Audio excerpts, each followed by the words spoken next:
Well, I'm out here on Jake today. It's about noon, kind of overcast, but it's real warm today. We're heading out to this little point where it drops down into the creek. Susie goes this way a lot, and she cleared some limbs through here a good while back, so we're gonna, let's go, come on. We're gonna drop down into the creek and cross it and try to get over the other side in that bosky area. Oop. See what he's looking at. Blue. Let's go. There's been a bunch of oryx over here lately. I haven't seen any in a while, but I see their tracks quite a bit. There's Blue. Come on, Blue. Did you find some water? Let's go, come on. Let's go. This is kind of dicey right through here. It'll probably eventually wash out completely where we can't go through here. But for the time being, it's not too bad. Going down into this little dried up creek bed. I went through here a good while back, and you can see where he's sunk in the mud a little bit. But he's pretty good about these things. He kind of in slow motion when he goes down. He's a good mountain horse. He's still pretty young. He's probably about 7 or 8 years old. Probably really in his prime. And we'll go back up here. Easy. Let's go easy. Let's go easy. There you go. That's a good boy. But anyway, we're headed over through this mesquite thicket. I've got a old trail through here that we've rode on a lot before. I try to keep it beat down a little bit. She likes to hike through here and jog once in a while. Keep a clear trail where she can watch out for the snakes.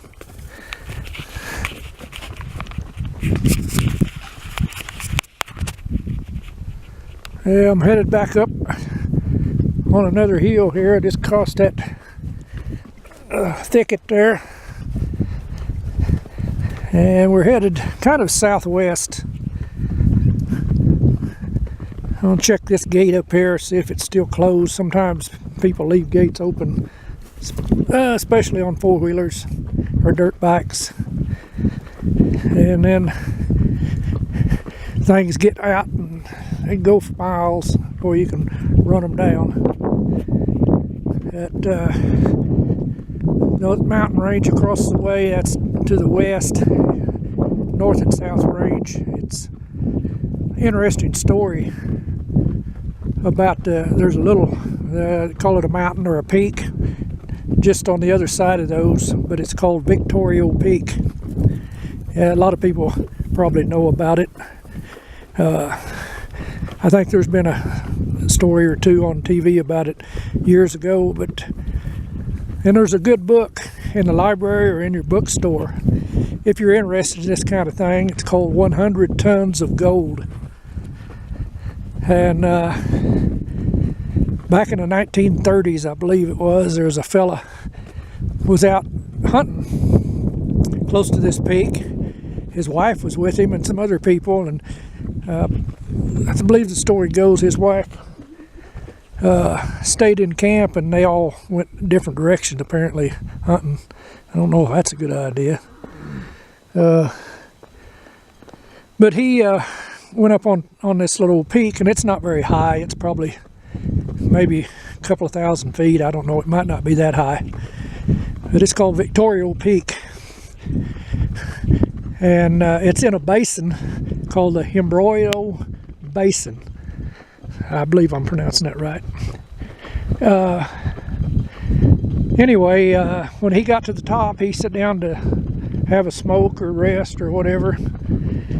And he was kind of looking around and noticed a little hole underneath the ledge. And it was right on top of the peak where he was sitting.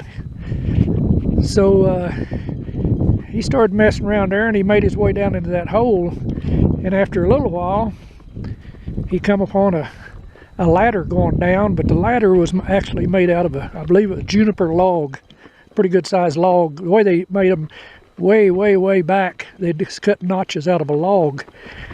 And the Pueblos did that at one time. They would make their ladders going up to the upper stories out of logs, sometimes, not always. Anyway, he climbed down to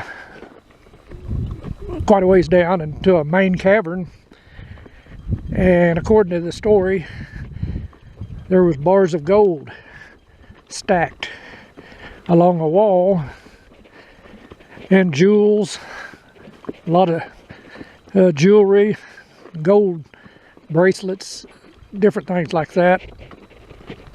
And on another wall there was several skeletons staked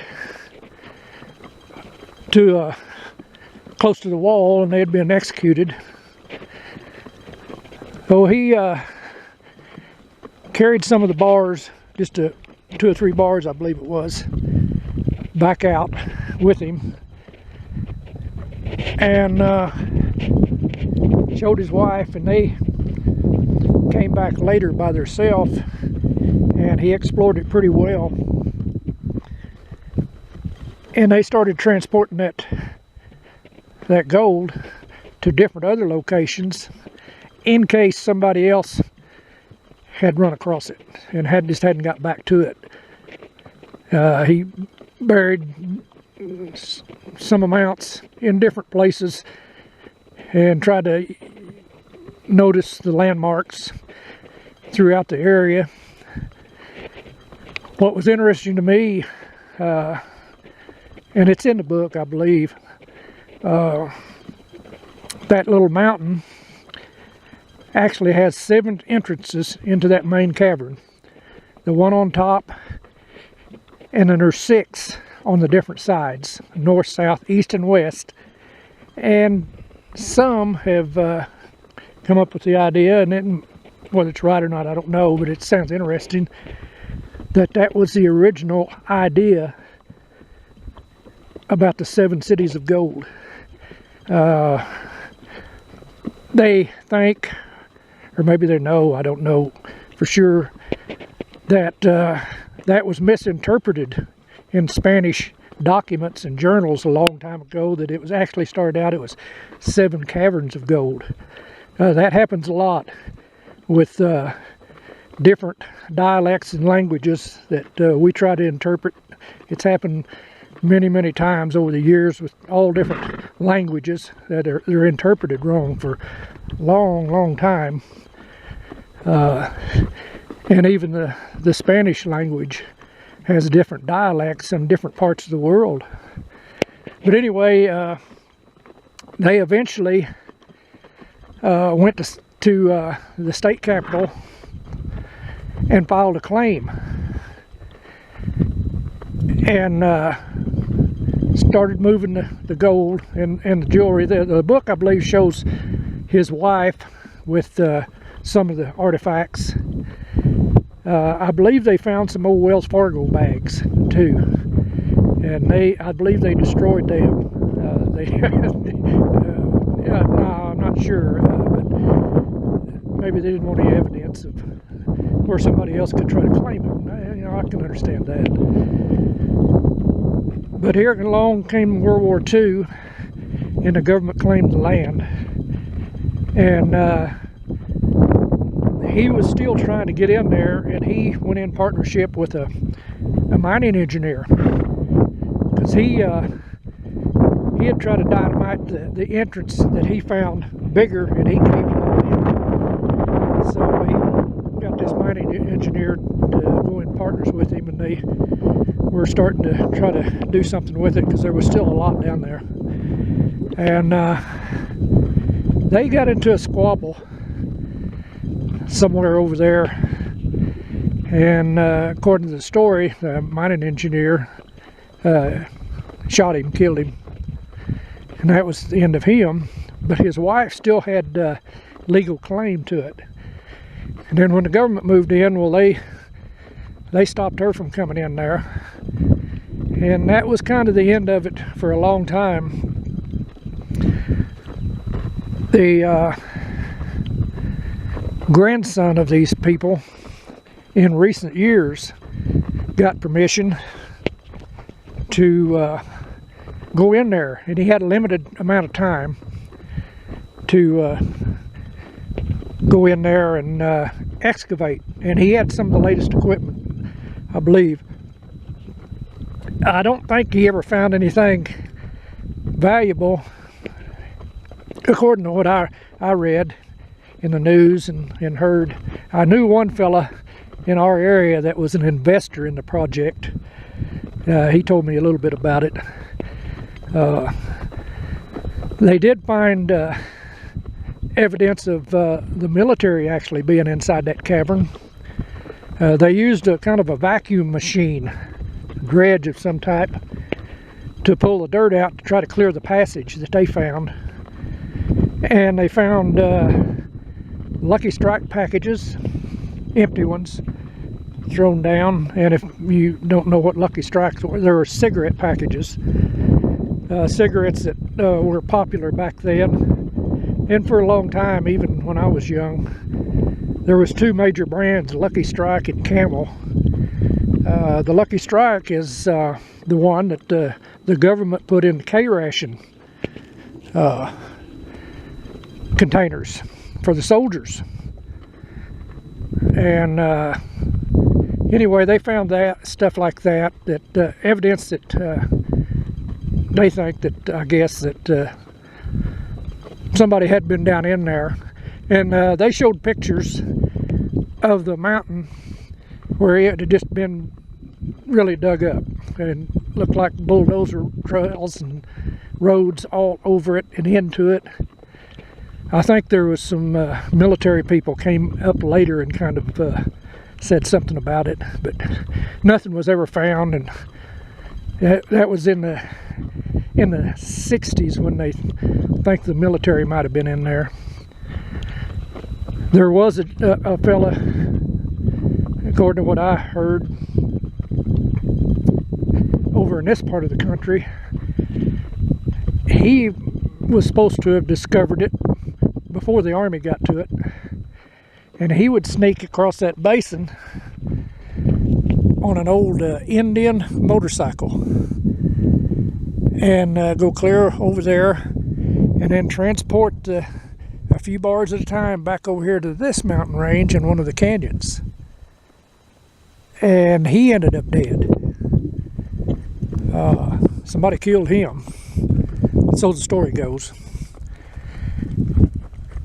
And that's was about the end of it, other than this grandson of the original people that tried to get back in there. And I think they had a time limit on it, and they finally had to pull out. They didn't find, as far as I know, anything very valuable. But it was a good story, and if you like stories like that about buried treasure or such, it's not bad. You can get the book, probably in the bookstore. You can probably buy it, or go to the library. We got it out of the library a long time ago, and I read it. It pertained to this area, so it kind of interested me. We ride a lot of places that are off the beaten track. We tend to stay away from the campgrounds and crowds. It's nice to go around where there's no cigarette butts and beer cans thrown out. It's hard to find, but we tend to stay in the wilderness areas when we go with the horses. Or out here, there's not many people come out here. Once in a while we run across somebody, and for the most part, it's pretty empty all the time. This area here. Jake's got to go down this little hill. Let's go. Come on. And we're going to cut through back through that bosque and go back across the creek in another area. I've come through here several times. A lot of times this is pretty wet in here. We had pretty wet time several years ago. I think it was about 2008. A hurricane come out of the Gulf and followed the Rio Grande up into this area, and they forecasted that it was going to head on up the Rio Grande and go west, but it turned and went north into towards that big mountain there, and it just flooded the heck out of everything. It sat there for about a day until it dissipated and rained and rained and rained. We got pretty close to our doorstep. Didn't quite get to our up on our front porch, but it got close to the steps, and that's what eroded a lot of this. It done a lot of damage out here. Was that the floods off of that, and up in the mountains. There's a little canyon, goes to a lake, real pretty little mountain lake. It's actually a reservoir that supplies water to a little town way south of here. And all along that canyon there was houses across the creek coming off that reservoir and on the side of the hill. Now, I never did think that was a good idea to build in the bottom of a canyon. Well, it came through there and wiped all their little bridges out that went to across their driveway. There's a jackrabbit he's watching. A lot of jackrabbits out here this year. A lot of coyotes too. But anyway, it cost those people a lot of money and to rebuild their driveways or bridges, whatever they had. But anyway, that's why this is it's kind of a dry and then flood and dry and then flood area. We have mostly dry conditions, but sometimes it rains. It usually rains sideways. We rarely get days where it just drizzles. We got one a few weeks ago, maybe a month ago, where it was cloudy for 3 or 4 days. That's rare out here. And it just kind of mist and rain. It was good. That's a good rain. It just soaked in real well and really helped. Yeah, we're headed to this bottom, to this thicket. Jake and Blue's right ahead. I'm gonna have to stop. We get across the creek and give him some water. It's pretty dry out here. He'll probably want a good drink, but I'm heading for a crossing over here a little farther on. Let's go. Come on, Jake. And it's pretty steep, but it's probably dry by now. And he's usually real good about going down. It's he just about gets in slow motion when it gets steep and really watches footing. He doesn't get too anxious about it. A good trail horse. We're going to look and see. I think it's up ahead about 100 yards or so. This used to get all, on a big rain, this would get all in water. This is mesquite that I'm riding through. And there's some roots on that mesquite. Goes down, way down. It's hard to kill mesquite out. They usually have to get in there with bulldozers and just dig it up, go down and get them roots pulled up, because they go down after the water and they can survive without a lot of water. The mesquite beans make, we've never tried it, we've been wanting to, but you can harvest the beans when they turn red in the late summer. And it's supposed to make real good jam. If you want to can it, make it yourself. If you turn the horses out here loose, they'll eat them. Boy, they love them. They'll eat them green. But they spread the seeds pretty bad. You know, all livestock spreads the seeds. But anyway, in the late summer, those beans turn real red. They're sweet. They're almost like sugar, and the horses just love them. They'll stand around a mesquite bush, one of the bigger ones that's loaded, and just all in a circle around it, and eat for a long time. Let's go. You're getting lazy. Let's go. But I think I'm closing in on that crossing.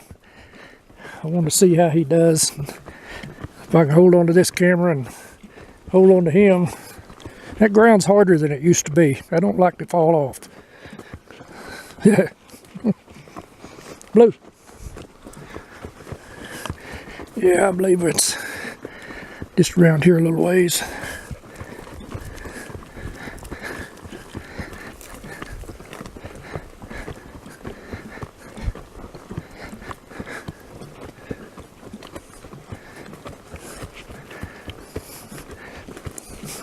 Trying to see if I seen any of my real old tracks.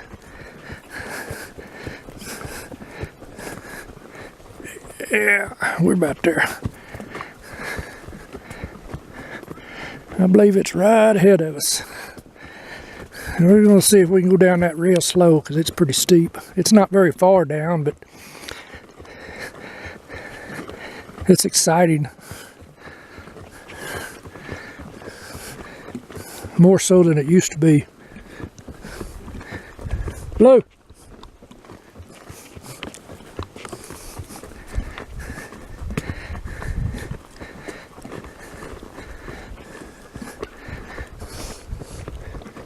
Come on, Blue.